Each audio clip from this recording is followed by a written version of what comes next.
Hello everyone, welcome back to Econosphere. कुछ दिन पहले हमने यूपी पीजीटी 2026 का पेपर हम लोग सॉल्व कर रहे थे, जिसमें हमारे कुछ क्वेश्चंस ही हो पाए थे। तो अब उसके आगे हम आज देखेंगे, शायद वो क्वेश्चन नंबर 6 था। ठीक है, यहाँ से हम शुरू करते हैं। तो क्वेश्चन नंबर 6 क्या कहता है कि according to Musgrave theory of finance, public finance, the three main functions of government are. तो कौन कौन से फंक्शन होते हैं? देखो, ये चीज़ें फैक्चुअल चीज़ें होती हैं कि किस ऑथर ने कौन सी बात अपनी थ्योरी में बोली है। तो ये याद करने वाला हो जाता है, जिसमें मस्ग्रेव ने कहा था एलोकेशन, डिस्ट्रीब्यूशन एंड स्टेबलाइजेशन। इन तीनों का कोई भी मतलब नहीं बनता है, तो आंसर हमारा ऑप्शन नंबर डी हो जाएगा। चलते हैं नेक्स्ट क्वेश्चन पे। नेक्स्ट क्वेश्चन है हमारा, जो कि एक फैक्चुअल बेस है। हमें सभी थ्योरीज़ के ईयर्स याद होने चाहिए कि कौन कौन से ईयर किस टाइम पीरियड पे आए थे। तो जैसे कि हमें पता है, हेक्सचर ओहलिन जो है वो 1933 के आसपास आया था। और दूसरा जो है एडम स्मिथ का, वो 1776 में आया था। तीसरा है रिकार्डो का कंपैरेटिव एडवांटेज, जो कि 1817 में आया था। और चौथा है लियोन्टिफ पैराडॉक्स, जो 1953 में आया था। तो इस हिसाब से जो हमारा सीक्वेंस बन जाएगा, सबसे पहले आया था एब्सोल्यूट एडवांटेज यानी कि बी। फिर हो जाएगा हमारा रिकार्डो का सी। देन हमारा हो जाएगा 1933 ए, और लास्ट में हमारा डी हो जाएगा। तो इस हिसाब से जो हमारा आंसर बनेगा वो हमारा सी ऑप्शन बन जाएगा। चलते हैं नेक्स्ट क्वेश्चन पे। नेक्स्ट क्वेश्चन है हमारा, which of the following is are true about the poverty and unemployment of India. ठीक है, पोवर्टी और अनएम्प्लॉयमेंट इंडिया के बारे में क्या सही है। तो इसमें हमें पता होना चाहिए कि PLFS क्या होता है। तो PLFS बेसिकली कुछ नहीं, एक तरीके का सर्वे है। PLFS एक तरीके का सर्वे है जो कि ministry of statistical and program implementation के द्वारा, NSO के द्वारा करवाया जाने वाला एक सर्वे है, जो एनुअल बेसिस पे होता है, जबकि जो इसका डेटा होता है वो मंथली बेसिस पे एक्वायर किया जाता है। तो अब इसमें क्या क्या हो जाएगा। पहला ऑप्शन है कि periodic labour force survey is a की सोर्स फॉर एम्प्लॉयमेंट डेटा। तो बिल्कुल जो PLFS है वो पोवर्टी एंड अनएम्प्लॉयमेंट का डेटा ही प्रोवाइड करवाता है, बिल्कुल सही बात है।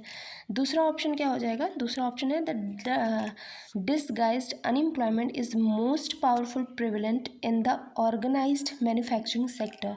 तो हमें पता है कि हमें पता होना चाहिए कि डिसगाइज्ड अनएम्प्लॉयमेंट क्या होता है। डिसगाइज्ड अनएम्प्लॉयमेंट एक ऐसी अनएम्प्लॉयमेंट होती है जिसमें कितने भी हम अपने लेबर फोर्स को लगा दें, पर उससे जो मिलने वाला प्रोडक्शन है वो बिल्कुल ना के बराबर बढ़ता है। जैसे कि अगर हम एग्रीकल्चर की बात करें, बेसिकली जो डिसगाइज्ड अनएम्प्लॉयमेंट होता है वो हमारा एग्रीकल्चर सेक्टर यानी कि प्राइमरी सेक्टर में पाया जाता है। तो डिसगाइज्ड अनएम्प्लॉयमेंट में क्या होता है, जैसे कि मान लो एक फील्ड है, एक खेत है, घर में एक खेत है जिस पे घर के 2 लोग काम करते हैं, और वो मिल करके 7 टन का उत्पादन करते हैं, 7 टन का उत्पादन करते हैं। अब मान लो कि बाकी मेंबर्स भी फैमिली के उसी खेत में काम करें, पर फिर भी वो 7 टन का ही उत्पादन करेंगे। तो इस तरीके के हम जो एम्प्लॉयमेंट होगी, मतलब कि एम्प्लॉयमेंट तो मिल गई लोगों को, पर उससे होने वाला प्रोडक्शन में किसी तरीके की वृद्धि नहीं हुई, तो हम उसको बोलेंगे डिसगाइज्ड अनएम्प्लॉयमेंट। थर्ड पॉइंट है, the head count ratio is the measure of the proportion of population living below poverty line. तो बिल्कुल पता है कि जो BPL के नीचे रहते हैं उसका मेज़र करने के लिए हेड काउंट रेशियो का यूज़ किया जाता है। नेक्स्ट है, the concept of under employment implies a person is working but there productivity is low. जहाँ पर भी किसी भी पर्सन को उसकी स्किल के अकॉर्डिंग, यानी कि जहाँ पर उसको जॉब तो मिल गया पर उसकी स्किल्स मिसमैच हो रही हैं। अब स्किल मिसमैच होने की वजह से क्या हुआ कि उसकी जो प्रोडक्टिविटी थी वो बहुत ही लो है। तो इस तरीके की एम्प्लॉयमेंट को हम अंडर एम्प्लॉयमेंट बोलते हैं। ठीक है, तो इस हिसाब से हाँ, इसमें कौन सा पॉवर्टी एंड अनएम्प्लॉयमेंट में कौन सा ऑप्शन सही बैठेगा वो हम देख लेते हैं। तो इस हिसाब से जो हमारा ऑप्शन सही हो जाएगा वो होगा ACD।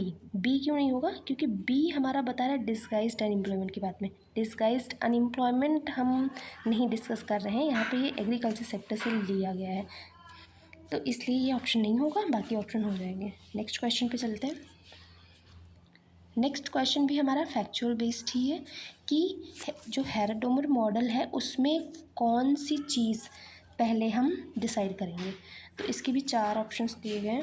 पहला ऑप्शन है estimate the incremental capital output ratio. हमें पता होना चाहिए कि ग्रोथ रेट का जो फॉर्मूला होता है, वो होता है सेविंग डिवाइडेड बाई ICOR, यानी कि इंक्रीमेंटल कैपिटल आउटपुट रेशियो। ठीक है, तो इस हिसाब से हमें सबसे पहले क्या पता होना चाहिए? तो हमें सबसे पहले सेट करना पड़ेगा टारगेट GDP, कि जिस चीज़ का हम एनालिसिस यानी कि मेज़रमेंट करना चाह रहे हैं वो हमें कितनी रखनी है, वो हमें कितनी चाहिए होगी। तो सबसे पहले हम टारगेट करेंगे GDP ग्रोथ रेट को। दूसरा पॉइंट आ जाता है कि estimate the incremental capital output ratio, ICOR, incremental capital output ratio कितनी होनी चाहिए।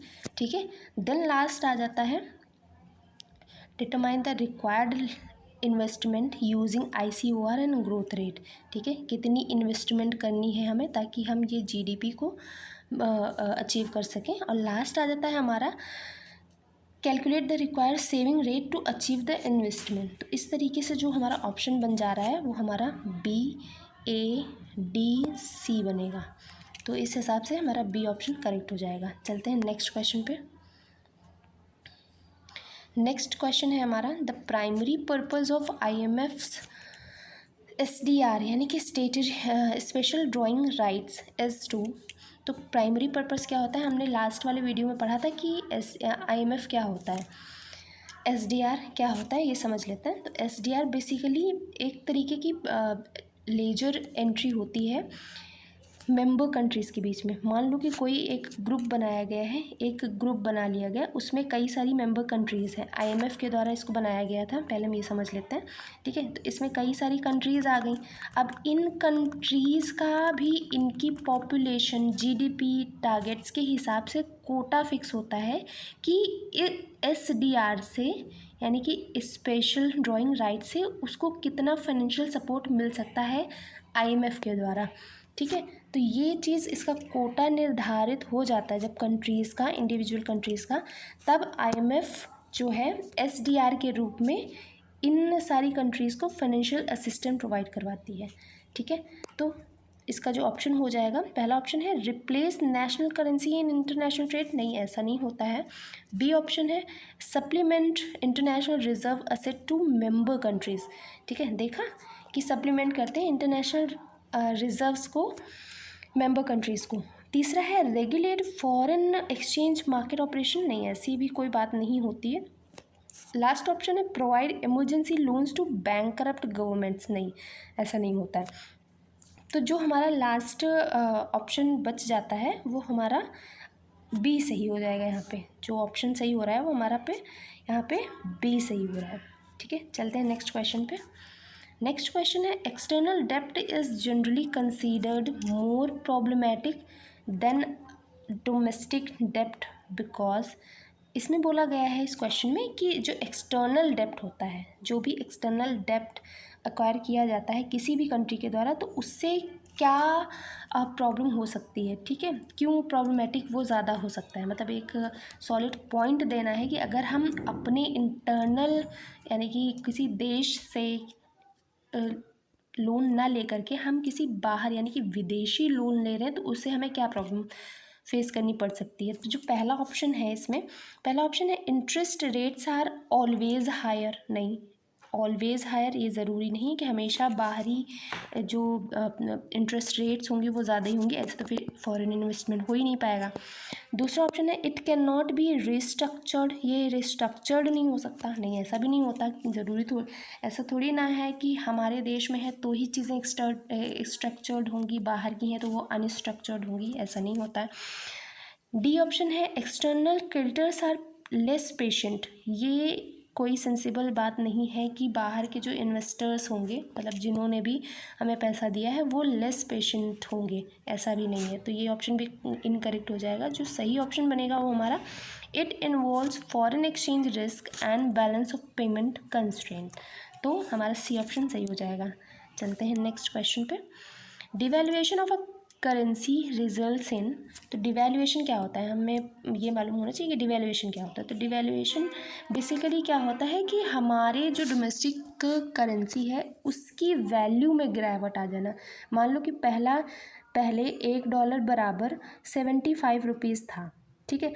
अब डिवैल्यूएशन हो गया तो अब $1 बराबर हम 80 रुपये दे रहे हैं, यानी कि $1 पहले 75 रुपये खरीद सकता था, अब $1 80 रुपये को खरीद रहा है, यानी कि एक तरीके से तो डॉलर वालों को फ़ायदा हो गया और हमारा नुकसान हो गया। तो इस तरीके से क्या हुआ कि जो हमारी कंट्री की करेंसी थी उसकी वैल्यू घट गई। तो हम देख लेते हैं कौन सा ऑप्शन सही होगा। फिक्सिंग, ऑप्शन बी है, फिक्सिंग एक्सचेंज रेट परमानेंटली। नहीं, ऐसा नहीं है, फिक्स करना नहीं होता है। No impact on export competitiveness, क्यों नहीं पड़ता है, बिल्कुल पड़ेगा, एक्सपोर्ट पे फ़र्क पड़ेगा। इस डिवैल्यूएशन से हमारे एक्सपोर्ट्स बढ़ जाते हैं, इम्पोर्ट्स कम हो जाते हैं, ठीक है। An increase in the domestic currency value, नहीं, जस्ट अपोजिट है। अगर एप्रिसिएशन होता तो यहाँ पे वैल्यू बढ़ रही होती है, अभी क्योंकि यहाँ पे डेप्रिसिएशन हो रहा है यानी कि हमारी वैल्यू कम हो रही है, तो ये ऑप्शन भी गलत हो जाएगा। लास्ट ऑप्शन क्या बचता है हमारे पास, a decline in the value of the domestic currency relative to foreign currencies. तो बिल्कुल सही बात है कि डिक्लाइन होना, किसी भी डोमेस्टिक करेंसी की वैल्यू का डिक्लाइन होना फॉरेन करेंसी के मुकाबले, तो ऑप्शन नंबर ए हमारा सही हो जाएगा। नेक्स्ट क्वेश्चन है हमारा, I study examining the relationship between India's urbanisation rate and carbon emission across state yields a correlation coefficient of this is 0.92, यानी कि कोई भी कोरिलेशन है वो 0.92 दिखा रहा है, जो कि बहुत ही स्ट्रॉन्ग कोरिलेशन माना जाएगा, ठीक है। आगे बढ़ते हैं। How ever the researchers suspects a spurious correlation, ठीक है, विच of the following is the most likely cause. तो पहले हम क्वेश्चन को समझ लेते हैं कि एक रिसर्चर है जिसने इंडियाज़ अर्बनाइजेशन रेट और कार्बन एमिशन के बीच में जो कोरिलेशन पाया वो 0.92 का पाया, यानी कि स्ट्रॉन्ग कोरिलेशन हुआ कि अर्बनाइजेशन बढ़ रहा है तो हमारा कार्बन एमिशन भी बढ़ रहा होगा, ठीक। पर उसको क्या रियलाइज़ हुआ रिसर्चर को कि यहाँ पे कोई स्प्यूरियस कोरिलेशन आ रहा है। अब स्प्यूरियस कोरिलेशन क्या होता है समझ लेते हैं। मान लो कि कोई भी दो चीज़ें एक साथ हैपन हो रही हैं, मतलब कि कोई भी, जैसे कि यहाँ पे अर्बनाइजेशन बढ़ रहा था तो अर्बनाइजेशन बढ़ रहा है, दूसरी तरफ कार्बन एमिशन भी बढ़ रहा है, तो एक तरीके से ठीक है, हो सकता है एक साथ ये बढ़ रहे हों, पर ये दोनों ही एक दूसरे को इफ़ेक्ट कर रहे हों ऐसा हम नहीं कह सकते। तो आखिर क्यों ये रिलेशन 0.92 का दिखा रहा है, तो इसके पीछे कोई थर्ड फैक्टर हो सकता है जो इसमें इन दोनों को पॉजिटिवली रिलेट करवा रहा हो, मतलब कि एक चीज़ बढ़ रही है तो दूसरी चीज़ भी साइमल्टेनियसली बढ़ रही है, इसके पीछे थर्ड रीज़न भी हो सकता है। तो जो ये थर्ड रीज़न होता है इसको हम बोलते हैं कन्फाउंडिंग वेरिएबल। कन्फाउंडिंग वेरिएबल हम इकोनोमेट्रिक्स में पढ़ते हैं कि तीसरा पर्सन होता है, तीसरा वेरिएबल होता है जो दिखाई नहीं देता पर वो इफ़ेक्ट डालता है इन दोनों में, ठीक है, रिलेटेड नहीं होगा पर वो ऐसा इफेक्ट डालेगा कि इन दोनों के बीच का हमें जो कोरिलेशन है वो स्ट्रॉन्ग दिखने लगेगा। तो एक तरीके की प्रॉब्लम होती है। तो अब ऑप्शन पे देखते हैं कौन सा सही हो जाएगा। पहला है a direct casual relation between the unemployment and emission, urbanisation and emission, नहीं ऐसा नहीं है। दूसरा है random sampling error reducing the correlation strength, नहीं, रैंडम सैम्पलिंग एरर क्यों होगा। नेक्स्ट ऑप्शन डी है a negative correlation marks by data aggregation, नहीं ये भी नहीं है। तो जो सबसे सुटेबल आंसर हो जाएगा वो हमारा थर्ड हो जाएगा, a third variable such as industrial output influencing both variables. बिल्कुल ये ऑप्शन हमारा सही हो जाएगा कि कोई थर्ड वेरिएबल था जिसने इन दोनों को बिल्कुल कोरिलेट कर दिया कि 0.92 का हमें कोरिलेशन दिखने लगा। थर्ड ऑप्शन हमारा सही हो जाएगा। नेक्स्ट क्वेश्चन पे चलते हैं। नेक्स्ट क्वेश्चन हमारा मैचिंग पे है।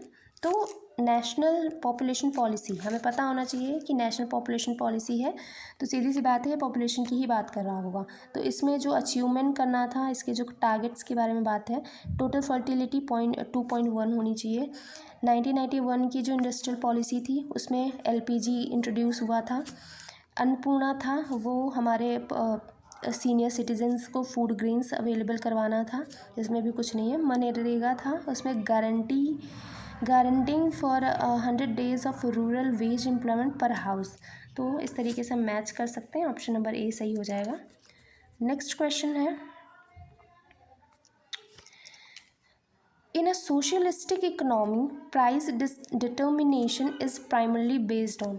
एक सोशलिस्टिक इकोनॉमी है, सोशलिस्टिक इकोनॉमी का मतलब क्या है, एक कैपिटलिस्टिक होती है, एक सोशलिस्टिक होती है। कैपिटलिस्टिक का मतलब क्या है, जहाँ पर प्राइवेट सेक्टर का ज़्यादा क्या बोल सकते हैं कि योगदान हो, किसी भी इकोनॉमी में प्राइवेट सेक्टर का ज़्यादा योगदान हो। वहीं सोशलिस्टिक इकोनॉमी का मतलब है जहाँ पर गवर्नमेंट का रोल हो, गवर्नमेंट के रूल्स एंड रेगुलेशन से पूरी जो पब्लिक है उसको काम करना है, उसको रूल्स को मानना ही मानना है। तो इस तरीके की इकोनॉमी में जो state planning and administrative directives होते हैं वही हमारे प्राइस यानी कि मार्केट डिटर्मिनेशन या फिर मार्केट इक्विलिब्रियम को डिसाइड करते हैं। ठीक है, ऑप्शन बी क्यों नहीं होगा। Firms maximising profits via price taking, नहीं, फर्म्स की बात हो रही है, फर्म्स तो कैपिटल मार्केट में चले जाएंगे। सी ऑप्शन है price competition among many firms, price competition हो रहा है कई फर्म्स के बीच में, तो ये भी नहीं होगा। थर्ड लास्ट ऑप्शन है market demand and supply equilibrium, तो market demand and supply equilibrium तो प्राइवेट इकोनॉमी में होता है। मतलब कि प्राइवेट इकोनॉमी का मतलब क्या है, जहाँ पर डिमांड मिल गया, सप्लाई मिल गया, यहाँ पर गवर्नमेंट का कोई भी रोल नहीं है। ठीक है, तो इस तरीके से ऑप्शन नंबर ए सही हो जाएगा। Next question, the Q theory of investment by Tobin suggest that the firms invest when, firm कहाँ पे इन्वेस्ट करेगा according to Tobin theory. Tobin theory क्या होती है, बेसिकली इसके फॉर्मूलाज हम समझ सकते हैं। टोबिन थ्योरी होती है कि जो मार्केट की वैल्यू है, जो मार्केट की वैल्यू है वो डिवाइडेड बाय रिप्लेसमेंट वैल्यू यानी कि जो भी कॉस्ट लगाई गई थी उसको कंपेयर करेंगे हम मार्केट की वैल्यू से। हमने कॉस्ट लगा दी, अब उसकी मार्केट में वैल्यू क्या बन रही है, तो ये Q is equal to market value divided by replacement value होता है। अगर ये मोर देन 1 है, if Q is more than 1 तो जो इन्वेस्टमेंट होगा वो एक्सेप्ट किया जाएगा। Q इज़ लेस देन 1 तो इन्वेस्टमेंट रिजेक्ट किया जाएगा, और Q अगर इक्वल टू 1 है तो 50-50 का चांस बन सकता है कि आप एक्सेप्ट भी कर सकते हैं, रिजेक्ट भी कर सकते हैं। तो यहाँ पे जो ऑप्शन सही हो जाएगा वो हमारा देख के ही पता चल रहा है कि market value divided by replacement cost is greater than 1। Next question, IMF क्या होता है। IMF का देख सकते हैं कि कितना ज़्यादा क्वेश्चन पूछा गया रिलेटेड इससे। तो IMF क्या है, बैलेंस ऑफ पेमेंट को सपोर्ट करता है मैक्रो इकोनॉमिक स्टेबिलिटी के लिए। ठीक है, इसमें कोई प्रॉब्लम नहीं। IBRD क्या है, IBRD basically middle income countries, जो हमारा पहला ही क्वेश्चन था हमने देखा, यहाँ पे फिर से आ गया, रिपीट हो गया, middle income countries development financing. ठीक है, IDA बेसिकली क्या होता है, IDA का मेन काम होता है concessional lending to poorest countries. ठीक है, ये जो की वर्ड्स हैं इसके, ये बहुत याद रखने वाले हैं। ADB क्या है, ADB basically regional development financing in Asia Pacific. हम नाम से ही समझ सकते हैं एशियन डेवलपमेंट बैंक, तो एशिया से ही रिलेटेड होगा, तो यहाँ पे हम ऐसे इसको कीवर्ड से पहचान सकते हैं। नेक्स्ट क्वेश्चन पे चलते हैं। The price elasticity demand of a product will be more elastic if it, कोई भी डिमांड कब बहुत ज़्यादा इलास्टिक होगी, कब बहुत ज़्यादा इलास्टिक होगी, तो इलास्टिक वर्ड का मतलब ये है कि जब हमारे पास किसी भी प्रोडक्ट को लेकर के बहुत सारे ऑप्शंस अवेलेबल हो मार्केट में। मान लो कि कोई एक ऐसा प्रोडक्ट है जो केवल एक ही बायर बना रहा है, मार्केट में और अवेलेबिलिटी नहीं है, तो हम दूसरी प्रोडक्ट पे शिफ्ट नहीं कर सकते, तो इस कंडीशन में जो ये प्रोडक्ट होगा वो इनइलास्टिक इन नेचर हो जाएगा। पर अगर वहीं पर हमें बहुत सारे सब्स्टिट्यूट हैं, मतलब कि अगर आपने अपने प्रोडक्ट का प्राइस बढ़ा दिया तो I have lots of option कि मैं ये भी खरीद सकती हूँ, इसको भी खरीद सकती हूँ, इसको भी खरीद सकती हूँ, इसको भी खरीद सकती हूँ। आपने बढ़ाया तो आप अपना प्रोडक्ट को हमको नहीं बेच पाएंगे। तो इस तरीके से जो प्राइस इलास्टिसिटी, यानी कि मोर इलास्टिसिटी का मतलब ही यही है कि जब हमारे पास ऑप्शंस ज़्यादा अवेलेबल हो, तो इस हिसाब से क्वेश्चन आंसर जो हो जाएगा डी ऑप्शन सही हो जाएगा। नेक्स्ट क्वेश्चन है, the main advantage of multilateral trade over bilateral trade agreement is. तो यहाँ पे जो ऑप्शन है, पहला ऑप्शन होगा simpler negotiation process between countries, negotiation हो जाता है। सी ऑप्शन है easier implementation for protectionist policies. Third हो जाएगा last better protection for domestic. नहीं, ये तीनों ही ऑप्शन गलत हैं। जो इसका सही ऑप्शन होगा वो बी हो जाएगा, greater scope for trade creation and specialisation. क्योंकि हमें पता है बिलेटरल का मतलब क्या है कि जहाँ पर दो कंट्रीज़ आपस में ट्रेड कर रही हूँ। मल्टीलेटरल का मतलब है जहाँ पर कई countries, more than 2 countries trade करें। तो सीधी सी बात है कि ग्रेटर स्कोप रहेगा ट्रेड क्रिएशन और स्पेशलाइजेशन बेनिफिट्स का, इसलिए ये ऑप्शन सही हो जाएगा। नेक्स्ट क्वेश्चन एमएमटी थ्योरी पे है। एमएमटी थ्योरी भी पॉइंट ऑफ एग्ज़ाम के पॉइंट ऑफ व्यू से बहुत ज़्यादा इंपॉर्टेंट है। ये क्या कहती है, ये बेसिकली एमएमटी थ्योरी क्या होती है कि जब भी किसी गवर्नमेंट के पास बहुत सारे डेब्ट्स हो जाते हैं, मतलब उसने कई देशों से, कई जगहों से, इंटरनल एक्सटर्नल बहुत सारे डेब्ट ले लिए हैं, ठीक है। पर एमएमटी थ्योरी क्या कहती है कि इस गवर्नमेंट के पास, जिस गवर्नमेंट ने डेब्ट लिए थे उसको चुकाने के पास उसके पास अपने ही रिसोर्सेस हैं। अब रिसोर्सेस में क्या हो सकता है, जैसे कि वो मनी को प्रिंट कर सकती है। अब इस मनी को प्रिंट करके ये सारे डेब्ट्स को चुका सकती है। तो जो ये एमएमटी थ्योरी है ये इसी को बताती है कि हर देश की गवर्नमेंट अपने आप में सफिशिएंट है, क्योंकि उसके पास ऐसे रिसोर्सेस होते हैं कि जो भी उसने डेब्ट्स लिए हैं, जो भी कर्जा लिया है, उसको चुकाने में वो खुद सक्षम है, ठीक है। तो इस हिसाब से जो ऑप्शन नंबर डी होगा वो हमारा सही हो जाएगा। डी क्या कहते हैं, countries with sovereign currency can always print money to pay debts making default impossible, ठीक है। और इस क्वेश्चन में कुछ नहीं है, डी ऑप्शन सही हो जाएगा। नेक्स्ट क्वेश्चन क्या है हमारा, the production termination theorem postulates that. Production termination theorem क्या बोलता है, ठीक है। तो प्रोडक्शन टर्मिनेशन थ्योरम क्या होता है, आयोग ने बच्चों ने जो लगाया था ऑप्शन पे, वो ऑप्शन ए था कि प्रोडक्ट को टर्मिनेट किस पॉइंट पे करेंगे, प्रोडक्ट टर्मिनेट कब होगा, जब एबीसी मान लो ये है, टर्मिनेट कर रहे हैं हम यहाँ पे और प्राइस लाइन से ये टच हो रही है, ठीक है। तो इस पॉइंट पे हम बोलते थे कि जो क्या बोल सकते हैं इसको, जो शट डाउन पॉइंट होगा वो यहाँ पे हो जाएगा, ठीक है। शट डाउन पॉइंट हो जाएगा, शट डाउन नहीं होगा, शट डाउन पॉइंट रहेगा, क्योंकि कहीं ना कहीं अभी भी एवरेज वेरिएबल कॉस्ट मीट कर रहा है प्राइस से, ठीक है। अगर यही वेरिएबल कॉस्ट और ऊपर चला जाता है, मतलब उसके नीचे कहीं लाई कर रहा है प्राइस, तो वहाँ पे वो टर्मिनेट कर देगा, ठीक है। तो इस हिसाब से जो आयोग ने आंसर माना है वो उसने बी ऑप्शन को माना है, when average variable cost exceeds price. तो ये बिल्कुल सही भी है कि जहाँ पर एवरेज वेरिएबल कॉस्ट ज़्यादा हो जाएगा प्राइस से, ठीक है, प्राइस उससे भी ज़्यादा कम हो जाएगा, तो ऑप्शन बी सही हो जाएगा। यहाँ पे ऑप्शन नहीं दिख रहा है, डी। नेक्स्ट क्वेश्चन क्या है,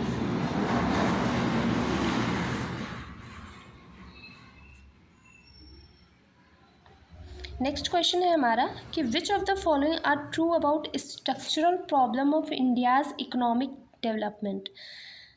तो इंडिया के डेवलपमेंट में स्ट्रक्चरल प्रॉब्लम कौन कौन सी आ सकती है। तो इंडिया को हम जानते हैं कि ये एक डेवलपिंग कंट्रीज़ है ना।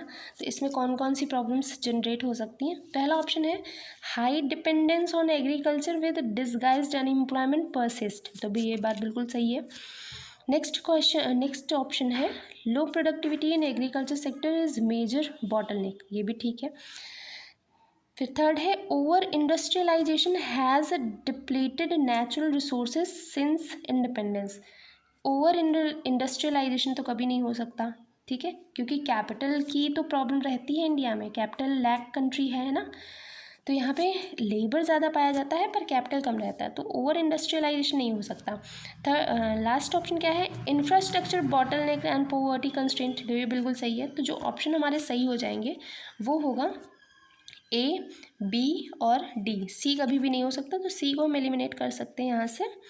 तो इस हिसाब से हमारा डी ऑप्शन सही हो जाएगा। नेक्स्ट क्वेश्चन क्या है, नेक्स्ट क्वेश्चन है the marginal cost is defined as, marginal cost को हम कैसे डिफाइन कर सकते हैं। तो सीधी सी बात है कि the change in the total cost, the change in the total cost divided by change in the output, ये बताने की ज़रूरत नहीं, सबको पता है। तो इस हिसाब से जो ऑप्शन होगा हमारा ऑप्शन नंबर ए सही हो जाएगा। Next question,